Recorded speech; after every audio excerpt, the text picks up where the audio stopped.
Exercice 5, démonstration des propriétés du centre de gravité d'un triangle. Alors vous savez, on avait fait ça dans le chapitre sur le calcul vectoriel, mais on n'avait pas terminé. Typiquement, il y a des choses qu'on n'avait pas démontrées. Par exemple, on n'avait pas démontré que les médianes étaient concurrentes. On l'a admis. Alors, je vous rappelle, qu'est-ce que c'est les médianes? Hop, dans un triangle, je parle de la médiane géométrique, pas de la médiane statistique évidemment. Dans un triangle ABC quelconque, vous prenez les milieux, vous tracez sommet, milieu, ça vous donne la médiane. Sommet, milieu, médiane. Et bien la troisième médiane, sommet, milieu, va passer par le point d'intersection. Du coup, on dit que les trois droites, en plus d'être séquentes, souvenez-vous, trois droites séquentes, voilà trois droites séquentes. Quand elles sont séquentes en un même point, on dit qu'elles sont concurrentes. Et ça, c'est une propriété très forte des médianes, que vous connaissez depuis fort longtemps, mais qui n'est pas du tout évidente à démontrer. Et on va la démontrer avec le calcul vectoriel, et plus exactement avec les coordonnées des équations de droite. Donc on notera G, leur point de concours, mais dans une première question, on va démontrer que ce G, il existe bien. Parce que vous voyez, si les droites elles étaient séquentes, le point G, il n'existerait pas. Il faut que ces trois points soient confondus au même endroit. Alors comment allons-nous faire? Eh bien, puisque je veux utiliser des équations de droite, il me faut un repère. Donc la première chose à faire, c'est de se doter d'un repère. Alors, donnons-nous un repère.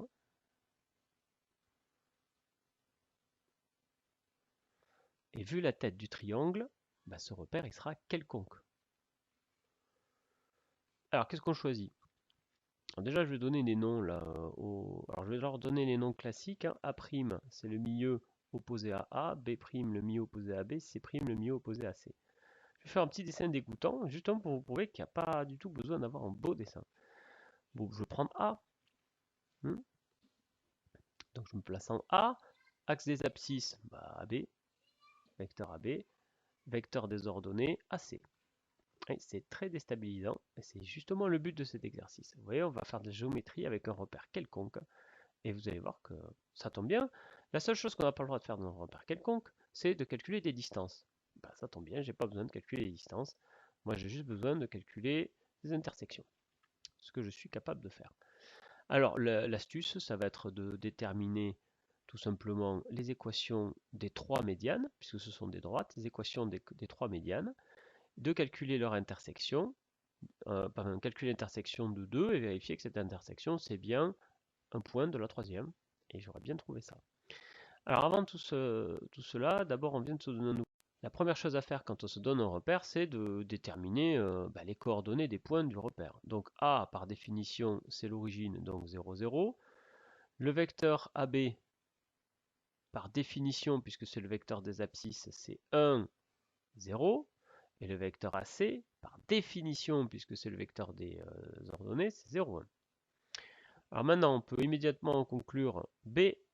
Le point B, puisqu'on part de A et qu'on applique le vecteur AB, on va tomber sur 1, 0. C'est l'équivalent du point I habituel dans un repère. Pareil, le point C, ce sera 0, 1. Bien, donc on a déjà, je vais les mettre en rouge quand on les a. Donc I on l'a, B on l'a, C on l'a. Maintenant, il nous faut les milieux. Ça c'est super facile. On a la formule des milieux. Vous vous souvenez, le milieu, c'est la moyenne des coordonnées. Par exemple, le milieu de AB, donc B', c'est le milieu de AB, donc je prends les coordonnées de A et de B, je fais la moyenne. Donc 0 plus 1 pour l'abscisse divisé par 2, et pour l'ordonnée, 0 plus 0 divisé par 2, c'est-à-dire ça nous fait 1 demi-0. Pareil pour C', ces coordonnées sont la moyenne des coordonnées de A et de B. Ah, je me suis trompé, pardon, c'était C', ça. Excusez-moi. J'ai pris A et B, donc ça c'est pas B', c'est C' ici. Désolé. Et donc pour B', je veux prendre la moyenne des coordonnées de qui? De A et de C. Donc les coordonnées de A c'est toujours 0, 0. Les coordonnées de C c'est 0, 1. Plus 0, plus 1, toujours divisé par 2, puisqu'on fait la moyenne, ce qui nous fait 0, 1,5. On vérifie. Hop, C', 1,5, 0. Suivant AB, au lieu de faire 1, je fais 1,5. Et puis suivant AC, je fais rien. Donc je suis bien là. Pareil pour B'. Très bien. Maintenant, il nous reste à déterminer A'. Et après, le point G, il faudra le calculer. Alors, A', c'est facile. A', c'est le milieu de BC. Donc, c'est encore la même histoire. A', c'est le milieu de BC. Alors, les coordonnées de B, 1, 0. Les coordonnées de C, 0, 1. Tout ça divisé par 2. On trouve donc 1,5, 1,5. Est-ce que c'est logique? Pour aller de A à A', vous voyez, je fais... tiens, non, c'est pas logique. C'est plutôt 1 là, 1, 1,5. Vous ne trouvez pas? Hein? Pour aller de A à A'.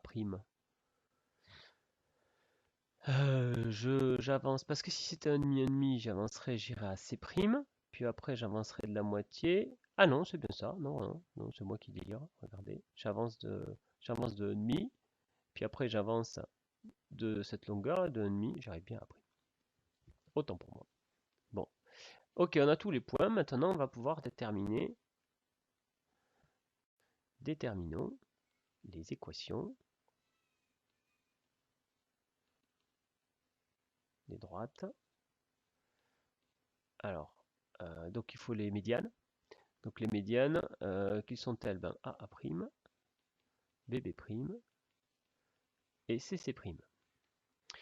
Alors A', elle est facile parce qu'elle passe par l'origine. Ça va donc être un truc de la forme y égale à x. Comment faire pour déterminer l'équation de droite? Eh ben là, on reprend le chapitre 1, c'est pareil. Là, on a dans tous les cas,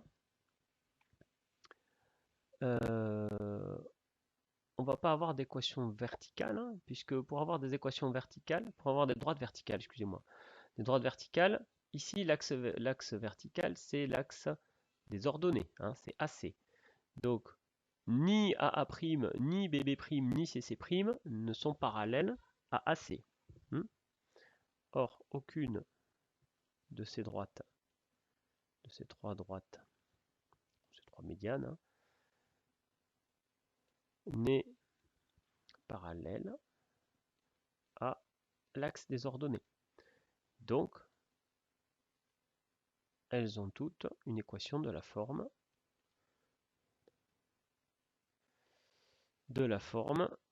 y égale mx plus p. Ouais. Et donc pour toutes, je vais pouvoir utiliser la formule m qui consiste à calculer les différences. Allons-y pour A'. M de A', qu'est-ce que c'est? C'est YA' moins YA sur XA' moins XA. C'est-à-dire, alors, YA', les coordonnées d'A', c'est 1,5, 1,5. Moins 0, hein, puisque les coordonnées de A, c'est 0, 0. Ça fait donc 1. Et ensuite, P, mais ici, vous voyez, elle passe par l'origine. Donc, l'équation de A', c'est Y égale X, plus 0. Maintenant, BB'. Et bien pareil, calculons son coefficient directeur. Alors, je ne vais pas changer de lettre là. J'aurais pu l'appeler M1, M2. Bon. Alors, c'est donc les coordonnées de B' moins les coordonnées de B, moins XB. Alors, les coordonnées de B', qu'est-ce que c'est? 1,5 pour Y, 0 en bas, moins les coordonnées de B, 0, 1. Ce qui nous fait 1,5 sur moins 1, donc moins 1,5. Ouais.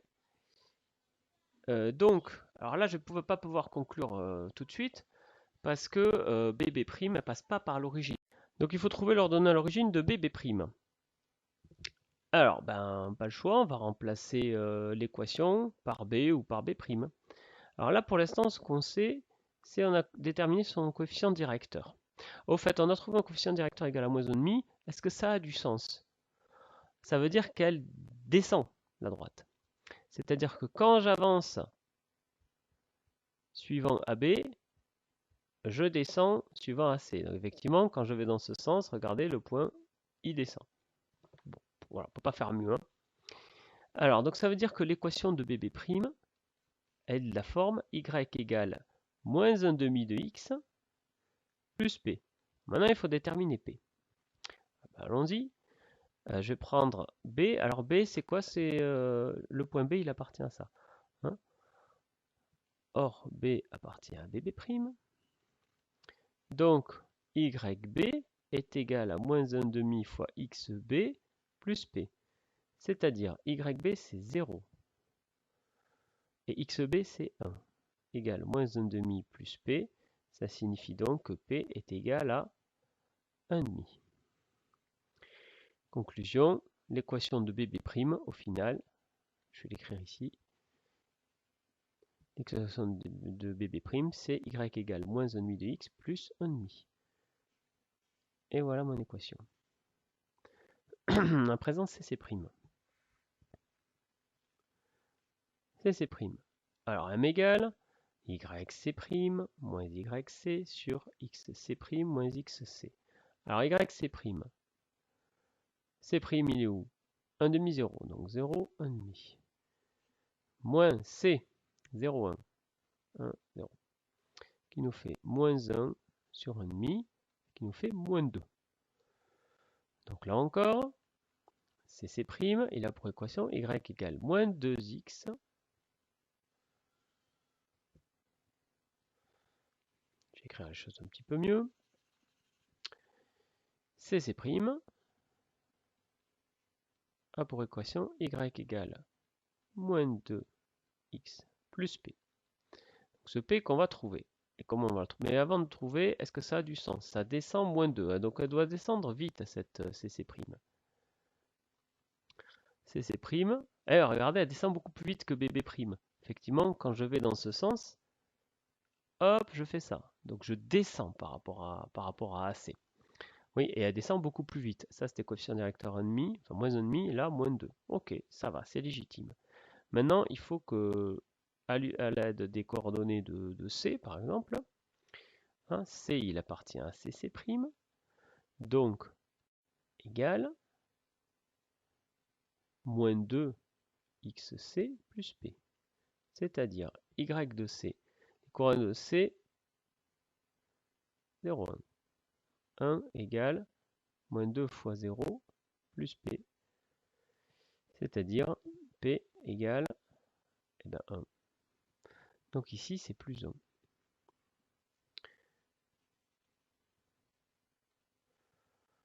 Dans votre copie, vous effacez pas. Hein. D'accord, là c'est juste que comme on le fait en direct, c'est pas grave, que vous l'avez en vidéo. Hein. Dans votre copie, il faudrait faire donc. Bien, alors plus 1, est-ce que ça a du sens ça, que l'ordonnée à l'origine soit égale à 1? Bah oui, regardez, je tape l'ordonnée à l'origine, c'est quand vous coupez l'axe des ordonnées. L'axe des ordonnées, il est là. Elle le coupe en C, et les coordonnées de C, c'est 1. Donc c'est logique. De même que tout à l'heure, en coupant en demi, c'était parfaitement logique. Bon, donc on a obtenu les équations des trois droites. Qu'est-ce qu'il nous reste à faire maintenant?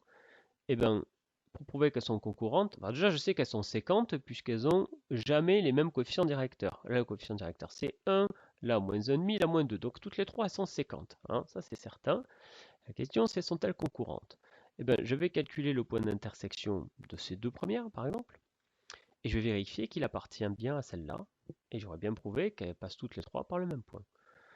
Alors, mettons ça ici. Intersection, calculons l'intersection de AA' et BB'. Donc elle existe bien, puisque le coefficient directeur de AA' n'est pas égal au coefficient directeur de BB'. Le coefficient directeur de AA' c'est 1, le coefficient directeur de BB' c'est moins 1,5. Bon, alors il suffit de résoudre le système. On a y égale x et y égale moins 1,5 de x plus 1,5. Voilà, c'est un système super facile à résoudre parce que vous avez déjà la substitution qui est faite. Y égale x. Bon, ben, je remplace y par x, ça me fait x égale moins 1,5 de x plus 1,5. J'ai plus la place. Donc y égale x. Et alors, qu'est-ce que ça me fait là? Je passe celui-là de ce côté, ça me fait donc x plus 1,5 de x, donc 3,5 de x égale 1,5. Et du coup, là, je n'ai plus qu'à diviser par 3,5, c'est-à-dire multiplier par 2 tiers. J'obtiens x égale 3. 1,5 fois 2. Non, n'importe quoi. J'obtiens un tiers, excusez-moi. Hein, je multiplie, je vais vous le faire, hein. Je multiplie par 2 tiers là, pour casser. Donc le 1/2 aussi est multiplié par 2 tiers. Et 1/2 multiplié par 2 tiers, les deux se simplifient, il reste 1 tiers. X égale 1 tiers. Mais du coup, comme y est égal à x, ben y égale 1 tiers. Hein, donc le point G, il est de coordonnées 1 tiers, 1 tiers. Mais maintenant, encore faut-il vérifier que ce point G, il appartient aussi à CC'. Ben, allons-y. Moins 2 fois xg plus 1, qu'est-ce que ça vaut? Ben, ça vaut moins 2 fois 1 tiers plus 1, c'est-à-dire moins 2 tiers plus 1. Moins 2 tiers plus 1, c'est 1 tiers. Et ça, c'est exactement YG. Hein? Donc, G appartient à CC'. Et on a bien prouvé la concurrence. Bon, c'est un peu costaud cet exercice-là, oui. C'est un exercice théorique, hein, on a fait dans le cas. Mais du coup, c'est même une démonstration, on a démontré par le calcul vectoriel et les équations de droite dans un repère que tout triangle ABC a toujours des médianes concurrentes. Ça y est, c'est démontré pour toujours. Et c'est pas un problème d'avoir utilisé un repère. On a démontré quelque chose de valide géométriquement.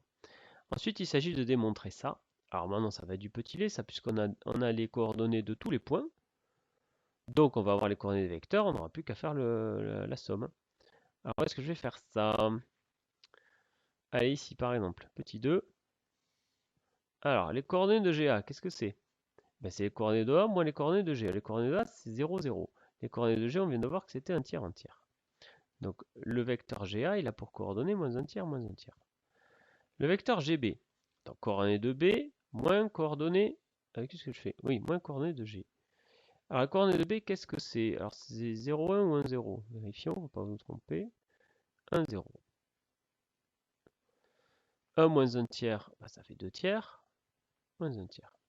Et enfin, les coordonnées de C, donc là, c'est 0, 1. Moins 1 tiers, moins 1 tiers. Qui nous fait donc moins 1 tiers, 2 tiers. Et donc, les coordonnées de la somme GA plus GB plus GC, eh bien, on a vu que c'était la somme des coordonnées. Ça nous fait donc moins 1 tiers plus 2 tiers, moins 1 tiers. Et en bas, moins 1 tiers, moins 1 tiers, plus 2 tiers. Et 2 tiers moins 1 tiers moins 1 tiers, ça fait 0, 0. On a donc bien démontré que GA plus GB plus GC est égal au vecteur de coordonnées 0, 0, à savoir le vecteur nul, il n'y en a qu'un. Boum, démontré.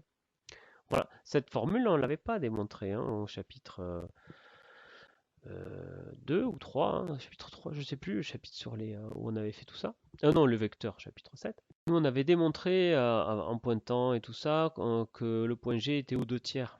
Mais en partant de ça, et cette écriture vectorielle, je vous l'avais non pas démontré, mais je vous l'avais validé en disant que, vous savez, dans un triangle, la somme des forces, c'était le que G, c'était le centre de gravité. C'est-à-dire que la somme des forces issues du centre de gravité s'annule, hein, puisque quand vous mettez, c'est pour ça que quand vous posez votre triangle sur le centre, avec une pointe sur le centre de gravité, ben, le triangle est stable.